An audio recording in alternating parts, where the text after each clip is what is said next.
Ni usafi wa kweli, usafi wa kweli. Bwana asifiwe sana. Nachukua nafasi hii kumshukuru Mungu kwa rehema na fadhili zake. Nina kila sababu ya kumshukuru kwa maana ameniamsha nikiwa mzima. Jina lake litukuzwe sana.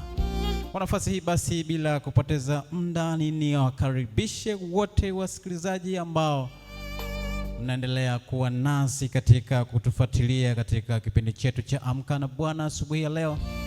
Ikiwa leo ni Mei 10, 2026, tunaamka tena kwa namna ya kipekee kabisa tukiwa na afya njema. Jina lake liweze kutukuzwa sana.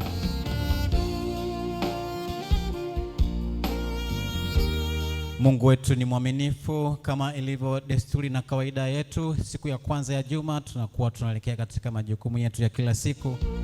Basi natumaini ya kwamba wewe ambaye umekwisha kuamka na una harakati za hapa na pale kwa ajili ya kujiandaa kuelekea kazini, basi tunachukua nafasi hii ni kukaribisha, kabla hujaanza na kazi zako za siku ya leo, basi uanze na Mungu kwanza, kisha mengine yanafuata.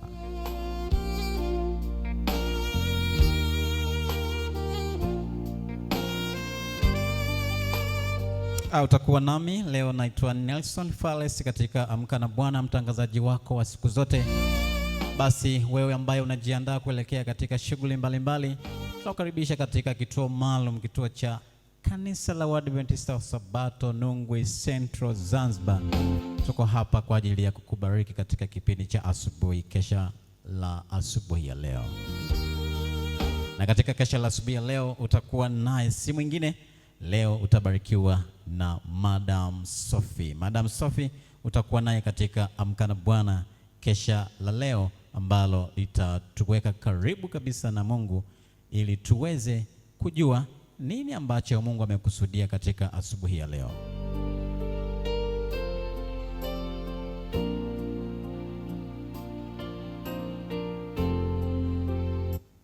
Na bila kupoteza muda, leo tutaenda kubarikiwa na kwaya nzuri ambayo inapatikana hapa Zanzibar.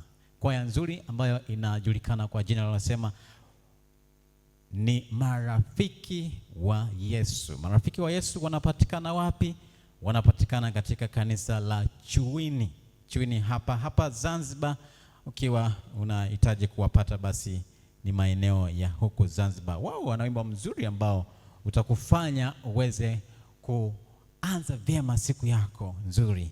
Nami hapa nikitoka katika kipindi hiki nitakuwa nikielekea katika majukumu yangu ya kila siku. Karibu sana uweze kubarikiwa na huo wimbo kutoka Marafiki wa Yesu. Karibu, Bwana akubariki sana.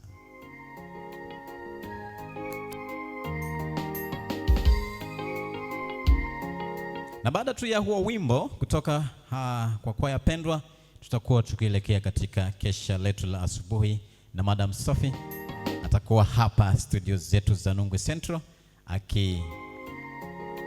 akitubariki kwa namna moja ambayo ameweza kufika hapa. Tunamshukuru Mungu, yeye amefika mapema kabisa.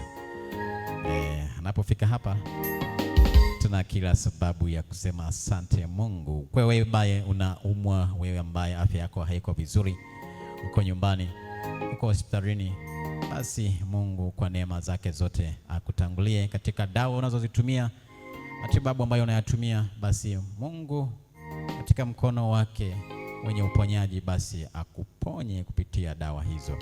Bila shaka sina la ziada katika kipindi hiki, nikukaribishe uweze kubarikiwa na huo wimbo, nami Bwana akubariki sana.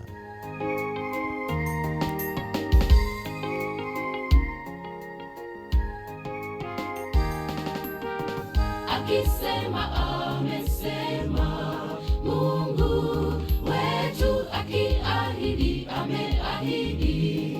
Mungu wetu si kama sisi, wala damu tunaweza kosa kufuata yote tuyasemayo. Akisema amesema, Mungu wetu akiahidi ameahidi.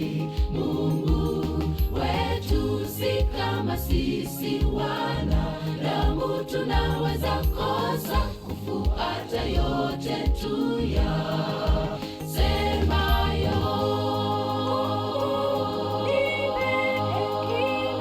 Nijifunze kuamini na kungoja ahadi zako.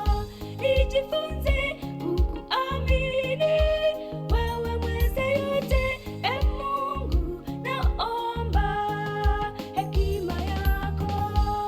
Mungu, nipe hekima, nijifunze kuamini na kungoja ahadi zako. Nijifunze kukuamini wewe mweza yote. E Mungu, naomba hekima yako.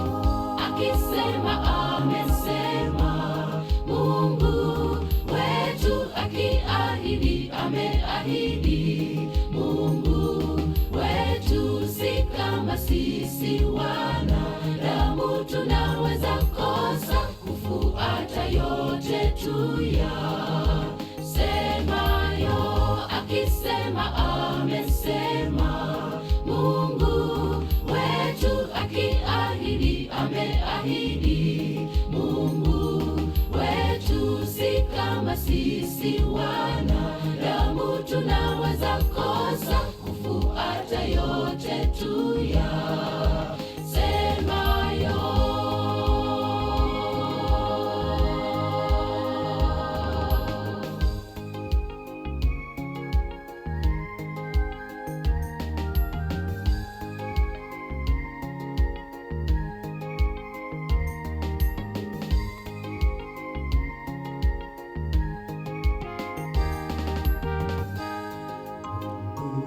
Tupe hekima tujifunze kuamini na kungoja ahadi zako.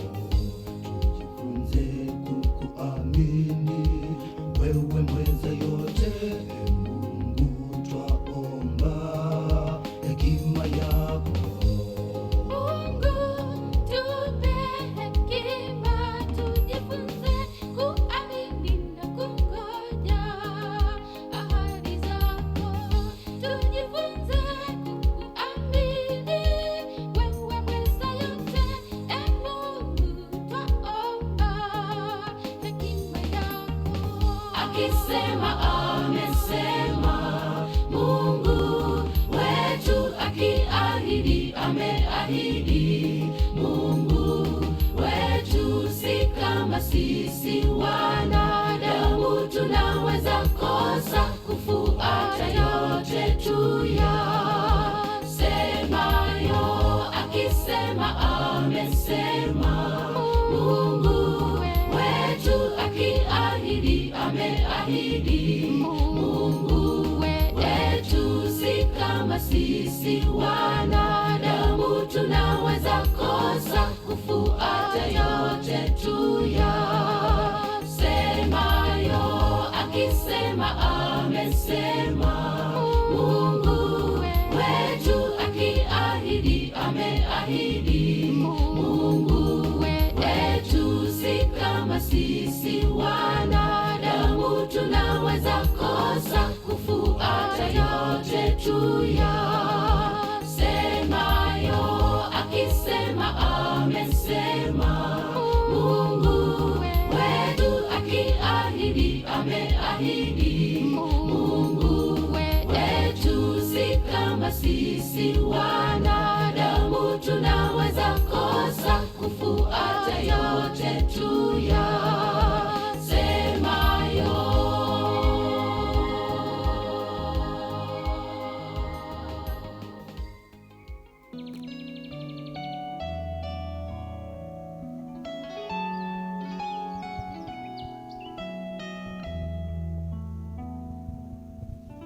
Habari za asubuhi, msikilizaji wetu popote ulipo.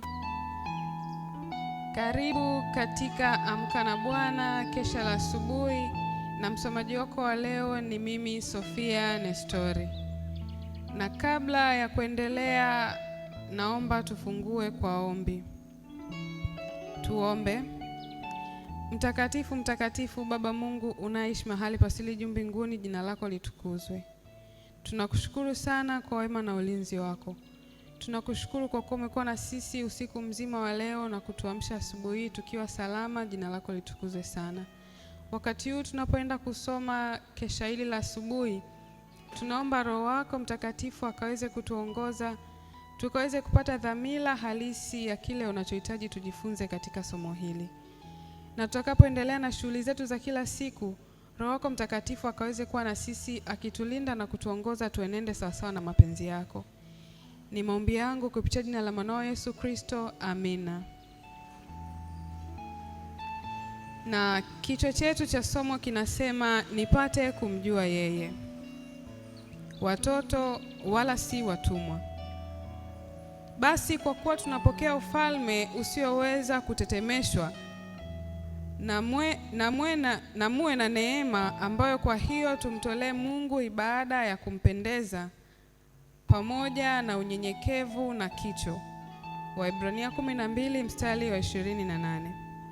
Kuna wengi ambao wanakiri kuwa wafuasi wa Kristo na bado si watendaji wa neno lake. Hawarifurahii neno hili kwa sababu linawasilisha mahitaji ambayo hawakubaliani nayo. Hawafurahii makaripio yafaayo na maombi ya karibu na ya dhati. Hawapendi uadilifu, bali wanatawaliwa na kudhulumiwa na misukumo yao yenyewe isiyo ya kawaida ya kibinadamu. Inaleta tofauti vile tunavyohudumu kwa Bwana. Mvulana anayejisulubisha katika masomo yake kwa sababu lazima ajifunze, hataweza kuwa mwanafunzi wa kweli kamwe. Mtu anayedai kuzishika amri za Mungu kwa sababu anafikiri ni lazima azitunze, hataingia katika furaha ya utii. Kiini na uzuri wa utiifu wote ni utendaji kazi wa ndani wa kanuni, kupenda haki, kuipenda sheria ya Mungu. Kiini cha uadilifu wote ni uaminifu kwa mkombozi wetu, kufanya iliyo haki kwa sababu ni haki kufanya hivyo. Pale neno la Mungu linapokuwa mzigo kwa sababu linakata moja kwa moja mielekeo ya mwanadamu, basi maisha ya kidini yanakuwa si maisha ya Kikristo, bali ni mzigo na tanzi, utii unaolazimishwa. Usafi na uchamungu wote wa dini umewekwa kando. Lakini kuasiliwa katika familia ya Mungu kunawafanya kuwa watoto si watumwa. Wakati ambao upendo wa Kristo unapoingia moyoni, tunajitahidi kufuatisha tabia ya Kristo. Kadri tunavyojifunza tabia ya Kristo kwa moyo wa kujifunza, ndivyo tunavyozidi kufanana na Kristo. Katika moyo wa kila mtendaji wa kweli wa neno, Roho Mtakatifu anajaza uelewa kamili.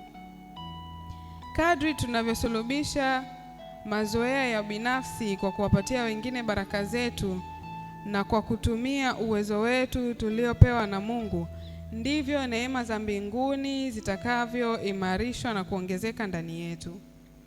Tutakuwa kiroho, katika saburi, katika ujasiri, katika upole na katika upole. Msafara wa magari haujaunganishwa tu kwenye injini, bali hufuata uongozi wa injini. Je, tunamfuata nani?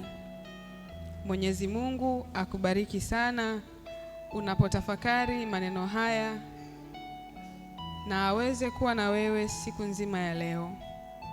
Basi huo ni mwisho wa somo hili na naomba tufunge kwa ombi. Tuombe. Mtakatifu, mtakatifu Baba Mungu unaishi mahali pa juu mbinguni, tunakushukuru. Tunakushukuru kwa kutupatia nafasi ya kusikia maneno haya yanayotupatia mwongozo wa kuishi tukikufuata wewe na kukuacha uunganishe maisha yetu uweze kutuongoza. Wakati huu wa asubuhi watu wako wanapoelekea kwenye shughuli zao, tunaomba uweze kuwa nao, uwalinde, uwaongoze. Na zaidi waweke salama, jina lako likapate kutukuzwa. Ni maombi yangu kupitia jina la mwanao Yesu Kristo, amina.